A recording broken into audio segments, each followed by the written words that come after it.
Ich habe mir einen Opel Combo gekauft, und zwar den Opel Combo C und den selber ausgebaut. Und wie das genau aussieht, das zeige ich euch jetzt. Also der Combo ist von 2008 und hatte schon 147.000 Kilometer weg, als ich den gekauft habe. Ja, er hat 90 PS, 1,4 Liter Benzinermotor und Maximalgeschwindigkeit 180. Verbrauch ungefähr 5 Liter auf 100 Kilometer. Und mittlerweile durch den Ausbau hat er 20 Liter Frischwasserkapazität, 10 Liter Abwasserkapazität. Es gibt eine Solaranlage, die zeige ich euch später, die hat 40 Ampere-Stunden und ein 50 Watt Off-Grid-Solarpanel. Gedauert hat das Ganze Planungszeit 7 Monate, reine Bauzeit um die 2 bis 3 Wochen. Allerdings ist da viel Handgenähtes bei. Das frisst viel Zeit, hier die Polster und die Vorhänge, da saß ich länger dran. Ansonsten so 14 Tage kann man das schaffen. Gekostet hat das Auto komplett durchrepariert ungefähr 2.500 € und der Ausbau 1.700 €. Da ist aber alles enthalten, wie die Solaranlage, Solarpaneele und so weiter, die Werkstattmiete, also wirklich alles. Und dann kam die Frage, ob ich das denn wirklich alleine gemacht habe und ob mir kein Mann geholfen hat. Nein, es hat mir kein Mann geholfen, ich habe es alleine gemacht. Und ich bin fest davon überzeugt, wenn man viel recherchiert, kriegt man das auch ohne Vorkenntnisse hin. Ich habe es alleine nur mit einem Cuttermesser, mit einer Bohrmaschine, mit einem Akkuschrauber, einer Stichsäge und einem Hammer gemacht. Und ja, da muss man kein Schreiner für sein. Dann sieht es zwar auch nicht so professionell aus wie vom Schreiner, aber es ist selber gemacht. Der Aufbau besteht grundlegend aus 3 Elementen, und zwar 2 Boxen, die jeweils ausgeklappt werden können, und einem Küchenblock. So, wie habe ich angefangen mit dem Ausbau? Erstmal habe ich natürlich innen, als er leer war, alles ausgemessen, viel mit dem Maßband drin gesessen, alle Maße aufgeschrieben und dann versucht, die Boxen jeweils so zu bauen, dass sie mit ausgeklappten Deckeln zum Küchenblock hin eine Fläche bilden. Und am Ende haben wir dann eine Sitzgelegenheit und eine Liegefläche. Man kann die jeweils auch einzeln ausklappen, sodass man nur ein vergrößertes Sofa hat, hinten oder vorne. Genau, dann ging es weiter mit der Bodenplatte, weil ihr fragt immer, ob ich isoliert habe. Nein, habe ich nicht. Das ergibt wenig Sinn, weil dieser Wagen rundherum mit Fenstern versehen ist und dementsprechend hat man da so oder so Kältebrücken. Das heißt, die Isolierung wäre eher vergebene Liebesmüh. Es gab aber im Kofferraum so eine Matte mit ein bisschen gummiartiger Isolierung. Die habe ich drin gelassen. Die hat dann eine schöne ebene Fläche gegeben. Da oben drüber habe ich 2 Bodenplatten gelegt. Man sieht es hier unten, das sind Siebdruckplatten mit 15 mm Dicke. Die habe ich mir im Baumarkt auf die grobe Größe zuschneiden lassen, damit ich eine hierhin, eine dahin setzen kann. Und wenn es einen Auffahrunfall gibt, dass mir die Platte nicht bis in den Fahrerbereich rutscht und mich halbiert, dann habe ich mit Hilfe von einem großen zusammengeklebten Papierteil die komplette Kontur von dem Innenraum des Autos vorgezeichnet und dann einfach auf die Siebdruckplatten übertragen und die Kanten mit der Stichsäge ausgesägt. Die sitzen auch so fest da drinnen, dass die bewegen sich keinen Zentimeter.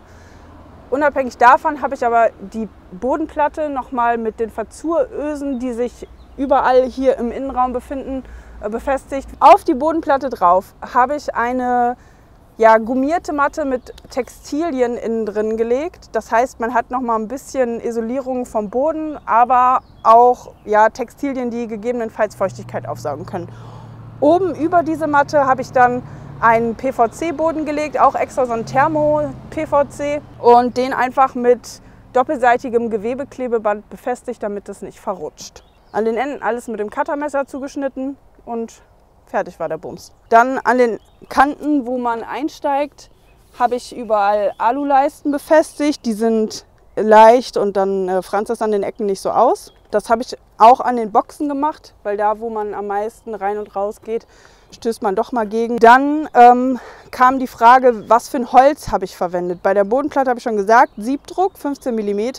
Für die Kisten sind es hauptsächlich entweder 10 oder 12 mm Kiefersperrholz. Natürlich Kiefernkantholz. Hier vorne haben wir ein bisschen Buche, das ist ein bisschen schwerer, und dichter, da musste ich nicht so dickes Material nehmen, da ging es auch mal mit 6 oder 8 mm. Und hier oben die Arbeitsplatte ist massive Eiche, die gab es so ungefähr in der Breite im Baumarkt für ca. 30 €. Die habe ich dann einfach auf der Länge noch zugeschnitten. Und natürlich das Loch für die Spüle reingesetzt. Die Bodenplatte selber ist mit der Verzuröse vorne, die von der Karosserie kommt, verschraubt, und zwar mit so Spannhaken. Die sind massiv und man kann die genau auf die Spannung bringen, die man braucht. Die sind dann einfach zum Einhängen und dann kann man so einen Gegenhaken in die Bodenplatte schrauben und genau, und dann hält das alles. Das gleiche habe ich mit dem Küchenblock gemacht. Auch wieder in das Gerippe des Küchenblocks, in die massivsten Teile, einen Haken eingeschraubt und wieder mit Spannhaken zu den Verzurösen von der Karosserie verbunden. Die Boxen selber haben hinten keine Rückwand. Das heißt, hier unten drunter ist ja der Radkasten und dann sind dann die Boxenteile jeweils unten an der Bodenplatte mit einem Winkel befestigt. In die Ecken habe ich einfach jeweils immer dicke Kanthölzer gesetzt und daran dann die langen und die kurzen Seitenteile befestigt und die Kanthölzer auf der Seite auch nochmal mit einem Querholz befestigt, sodass es Stabilität hat und nicht wackelt. Hier ist meine Werkzeugkiste. Zum Duschen gibt es einen Solarsack, den kann man mit Wasser füllen und aufs Armaturenbrett legen und der erhitzt ja dann ganz schnell, muss man aufpassen, dass man sich nicht verbrennt. Natürlich eine Spülschüssel, eine Wärmflasche, falls es kalt wird und einen Omnia-Backofen, dann kann ich sogar im Auto Pizza machen. In dem Teil der Box sind so noch Gaskartuschen und die Toilette. Es ist eine Trockentrenntoilette, ein Kanister, da ist dann immer so ein bisschen Bio-Universalreiniger mit drin, damit es auf jeden Fall nicht stinkt. Das kann man dann halt explizit trennen, das Flüssige und das Feste. Und hier ist ein Eimer mit verschiedenen Tüten drin und da rein kommt dann auch so ein Bio auf Holzbasis, was eigentlich ein Katzenstreu ist, aber genau, dann stinkt es auch nicht, es gibt keine Flüssigkeiten und dann kann man das entsorgen. Hier ist ein kleiner Mülleimer, wenn man mal kleinen Küchenabfall oder so ein bisschen Papier hat oder so. Die Deckel sind halt so gebaut, dass sie jeweils auf den Außenkanten der Boxen aufliegen und dass da das Gewicht gehalten wird. Hier in der Mitte liegen sie auf dem Kantholz auf. Und weil es auch eine Stelle ist, die man häufig anfasst, habe ich hier auch Aluleisten angebracht. Dann läuft man nicht Gefahr, irgendwie sich mal einen Holzsplitter oder so in die Hand zu hauen. Die Holzdeckel kann man aufklappen und hier einstecken am Küchenblock und da liegen sie dann auf dem Kantholz auf.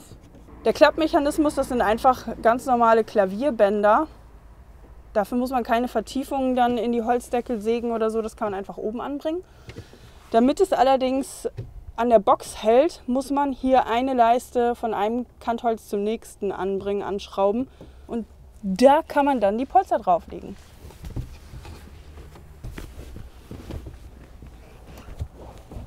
Hier habe ich keine normale Matratze genommen, sondern mir Schaumstoff-Metaware bestellt und zwar mit einem Raumgewicht, das für mein Gewicht passt, mit einer gewissen Härte. Diese hier ist zum Beispiel normalerweise für Polstermöbel geeignet und hat eine Dicke von 6 cm. Das heißt, dann verliere ich nicht so viel Kopfhöhe, sonst ja, eine klassische Matratze hat so zwischen 10 und 15 cm. Das macht schon viel aus, wenn man in so einem kleinen Auto einen Ausbau macht. Und die sind sehr bequem, man spürt auch dadurch nicht das Holz, auf dem man liegt oder so, sondern ja, eigentlich ganz angenehm wie bei einem Schlafsofa. So, und wenn es jetzt in Strömen regnet, dann kann man das ganze Bett auch von innen aufbauen. Das hier habe ich ja gerade schon von innen ausgebaut und das gleiche können wir jetzt auch mit der Seite machen. Klappt den Deckel aus. So. Und dann legt man sich hier die Polster wieder hin. Die passen dann auch genau und rutschen nicht mehr weg, weil die hier fest bündig abschließen. So. Und dann hat man eine Liegefläche und zwar hier oben mit einer Breite von 1,10 Meter. Unten am Fußbereich eine Breite von 90 cm und in der Länge 1,90 Meter. Die Bezüge sind übrigens von einem alten Bettbezug. Den habe ich einfach auf Maß zusammengeschnitten, auf die Maße der Schaumstoffteile und mit der Hand vernäht. Ich hätte es auch mit einer Nähmaschine gemacht, hatte gerade aber keine. Das Material ist fest, aber auch weich genug, kann man ganz einfach waschen. Auf der einen Seite haben wir entweder Bindebänder oder Druckknöpfe und das Muster war hübsch und ja, nicht teuer. Die Schaumstoffplatten habe ich übrigens mit einem einfachen Küchenmesser zerschnitten. Wenn das scharf ist, funktioniert das prima. Hier gibt es auch eine Möglichkeit, den Boxendeckel oben zu halten, wenn man zum Beispiel irgendwas rausnehmen möchte. Der meiste Teil der Box wird hier übrigens belegt von dem riesigen Schlafsack. Darunter ist noch ein Kopfkissen und so eine kleine Wolldecke und so Ausstattung, Schlafanzug, Sachen, die man halt braucht, wenn man abends schlafen will. Hier sieht man das Innenleben von der Kiste, weil mich viele auch gefragt haben, wie ich denn der Kiste hinten Stabilität gegeben habe. Und zwar geht hier ein Kantholz, das genau auf diese Verlängerung der Mittelkonsole geht. Man darf das auch nicht irgendwo in den Fußraum machen, weil da unten oft nur Styropor ist und das dann nicht hält. Aber hier ist dann ein metallischer Querstreben und da hat es ein bisschen mehr Stabilität. Und hier unten sind zum Teil Verlängerungen der Böden eingebracht. Hier hält es auch genau mit dem Fahrersitz, weil ich den eigentlich nie verschiebe. Und ja, ist auch hier mit Winkeln nochmal an der Bodenplatte befestigt. Und wo die Bodenplatte eigentlich endet, sieht man hier. Und hier sieht man auch nochmal diese Gummitextilschicht, die ich da unten drunter angebracht habe. In der Mitte ist Textil und außenrum ist dann eine Gummierung. Das ist eigentlich so ein bisschen wie diese Waschmaschinenmatten, fühlt sich das an, die man unter die Waschmaschine legt, damit es nicht so laut bollert. Und unten unter der Box ist auch nochmal Stauraum. Da unten habe ich einfach so ein Aufbewahrungskörbchen, damit es natürlich nicht vorne in den Fußraum rutscht. Hier in der Seite liegen noch ein paar Sachen, so Einkaufsbeutel, Gemüsebeutel und ein paar Lebensmittel. Und natürlich das Solarpack. Das Solarpack ist ein mobiles Solarpack, das heißt, ja, man kann das über verschiedene Wege laden, ist nicht fest verbaut wie eine Anlage mit Wechselrichter und so weiter. Das ist hier auch alles drin, erzeugt auch eine echte Sinuskurve und hat mehrere Steckplätze. Unter anderem für USB, für 12 Volt, aber auch für den ganz normalen 220, 230 Volt Strom. Und dann gibt es hier einen Ansteckplatz für das Solarpanel und für einen Stecker, den man in den Zigarettenanzünder stecken kann. Dann kann man während der Fahrt laden. Man kann es aber auch ganz normal über Landstrom laden oder man nimmt das Ding einfach mit in die Wohnung und kann es auch an der Steckdose zu Hause laden. Und es wiegt, glaube ich, 6,5 Kilo oder 5,6 Kilo, auf jeden Fall sehr, sehr leicht. Das Einzige, worauf man achten muss, ist, dass es nicht irgendwie in der prallen Sonne steht, weil es nicht heißer sein darf als 50 Grad. Und ansonsten, dass es nicht durch den Wagen fliegt, deswegen ist es hier eingeklemmt in der Box mit den Kisten. Und normalerweise stelle ich mir das immer, wenn ich jetzt irgendwo stehen würde, würde ich mir das hier oben ins Regal stellen. Und dann kann ich meine Sachen, die ich anschließen will und laden will, da dran tun. Und wenn ich weiterfahren will, packe ich es wieder in die Kiste.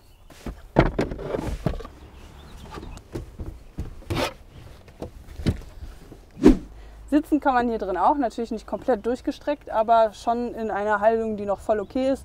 Normalerweise würde ich auch nicht auf dem Platz sitzen, sondern wenn das hier hinten ausgeklappt ist, eher da. Da hat man ein bisschen mehr Kopffreiheit, kann sich ein bisschen lümmeln und auch ganz bequem sitzen. Hier ist eher so, wenn ich irgendwie kochen will oder was spülen muss oder so, und dann ist diese nach vorne gebeugte Sitzhaltung auch angenehmer, weil der Küchenblock ein paar Zentimeter weiter weg ist und auch so von dem Beinwinkel passt das noch ganz gut, ist immer angenehm. Dann zeige ich euch mal, was die Küche alles hat und kann. Und zwar gibt es hier eine Theke, ist hier ein bisschen die Seitenverkleidung, da unten drunter gibt es noch einen Vorhang. Kann man theoretisch auch irgendwie an die Sachen noch dran. Da sind dann irgendwie, ist ein bisschen Geschirr drin und der Kocher und so. So, hier an der Seite gibt es noch einen kleinen Handbesen. Ganz wichtig, wenn das Auto dreckig wird, und das wird es eigentlich jedes Mal, wenn man hier hinten reingeht. Der ist mit einem super starken Neodymmagnet befestigt, wie auch die Vorhänge. Hinten habe ich einfach ein bisschen Kreppband dran gemacht, damit der Autolack nicht so leidet. Es gibt auch ein paar Fächer und Klappen, wo man noch Sachen verstauen kann, wie zum Beispiel Pfannen und Töpfe oder ein Sieb.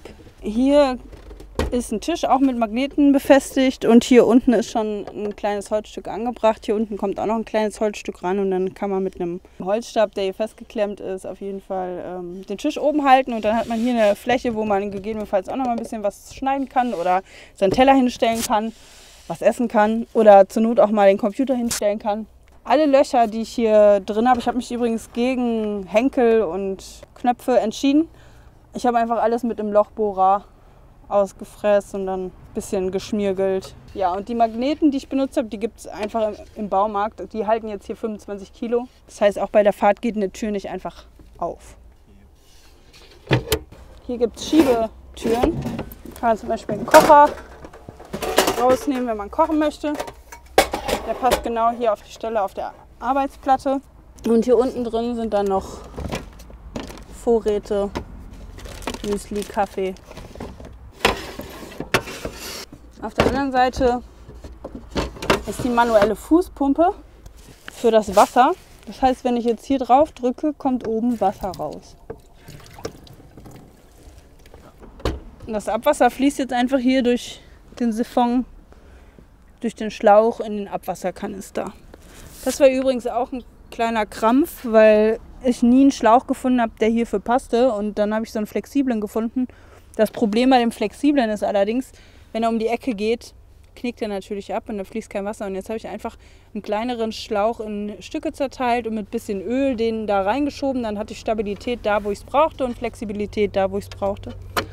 Die Spüle ist übrigens von Ikea Boholmen, falls euch das interessiert. Die ist schön tief, schön schmal. Der Wasserhahn ist aus Kupferrohren, den habe ich selber gelötet, weil ich was haben wollte, das genau auch zu dem Schlauchsystem passt, das an die Wasserpumpe angeschlossen wird. Und ich habe einfach ein Loch in die Arbeitsplatte gesägt und dann das verlängerte Rohr einfach an den Schlauch mit einer Schlauchstelle befestigt. Und hier oben einfach noch so ein Fitting genommen, oben drüber. Das ist auch schwenkbar, wenn man das braucht. Und ist hoch genug, dass wenn man irgendwie unbedingt mal seine Haare waschen will oder so, dass das notfalls auch in diesem Waschbecken ginge. Dann habe ich hier noch so einen kleinen Seitenschrank gebaut, in dem die Kanister befestigt sind. Und zwar sind da unten auch einfach Verzurösen, die ich angeschraubt habe und dann mit einem Spanngurt, dass der, weil 20 Liter, ne, 20 Kilo, wenn das mal durch die Gegend fliegt, ist nicht so nett. Und dann kann man die auch einfach durch die Seitenschiebetür rausnehmen und wechseln, wieder befüllen. Genauso das Abwasser, hier gibt es 10 Liter. Und hier oben hat man ein bisschen Ablagefläche, wenn man mal nicht will, dass von irgendwelchen Oberflächen was runterrollt oder so.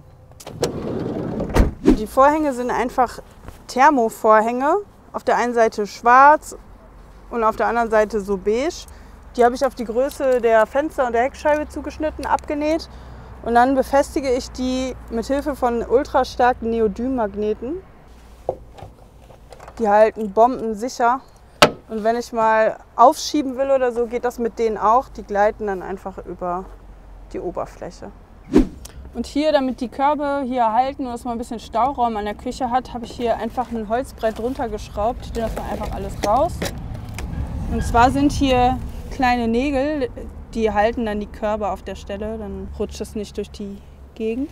Dieses Brett ist hier auch einfach mit Winkeln an jeder Seite an der Küche, am Küchenblock befestigt. Eine Querlatte habe ich hier angebracht, weil ich keine vertikale Fläche hatte, an der ich zum Beispiel mal was dranhängen oder anschrauben kann, wie zum Beispiel einen Spiegel oder sowas.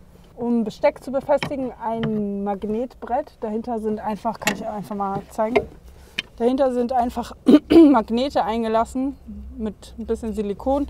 Und das hält an der Karosserie und hier hält dann halt Besteck dran, Messer, was auch immer.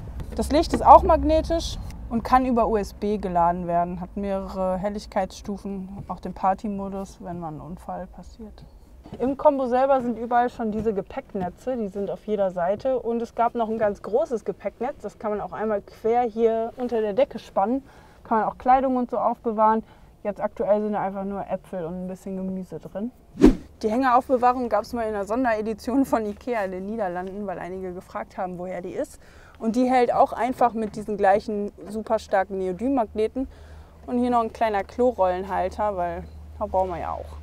Ich weiß, keine Wertsachen im Auto lassen im Moment. Hier oben gibt es auf jeden Fall auch noch ein Staufach über der Fahrerkabine. Da sind dann so Handtücher und ein bisschen Kleidung und meine Badezimmerbox. Und hier habe ich einfach eine ganz normale Duschvorhangstange angebracht, die mit so einer Feder funktioniert. Und die hält hier auch bombensicher zwischen den Teilen. Und hier ist dann auch wieder so ein Thermovorhang befestigt. Den kann man einmal komplett rüberziehen. Die Fahrerkabine von dem hinteren Bereich abtrennen, sodass dass man Privatsphäre hat und hier nicht jeder reingucken kann.